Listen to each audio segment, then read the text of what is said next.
It's a magical world. It's one of those strange, once-in-a-lifetime experiences. Joel always wants to push the envelope. He wants it You look at it today, you wouldn't think twice about it. At the time, it was a little on the edge.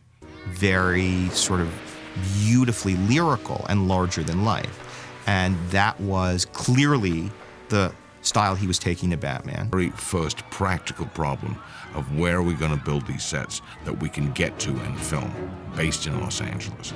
Riddler and stuff, and it just had a different look to it. And I think people... But my son knew who he was immediately and was very enthusiastic about the movie. In fact, he was enthusiastic about it sooner than I was, which is to say instantly.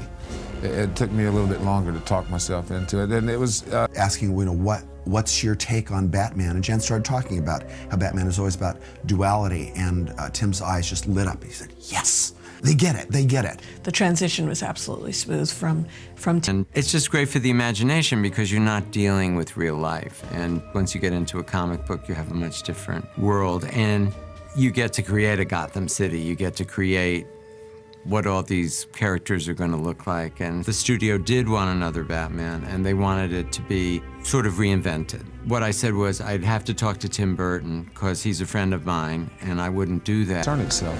His enthusiasm was decisive for me, really. Ordinarily, I look for certain subtleties that a comic book doesn't consider. Then the third one should be a little more. So this is me telling Tommy Lee Jones he's a genius. Both of us. But he knows that already, and so does the world now.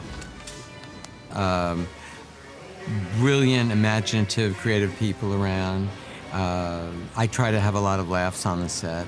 Nieces and nephews came to visit the set, and there was something about putting that suit on, and it just made you want to, be a superhero, and you really you kind of bought into it. And when kids would come on this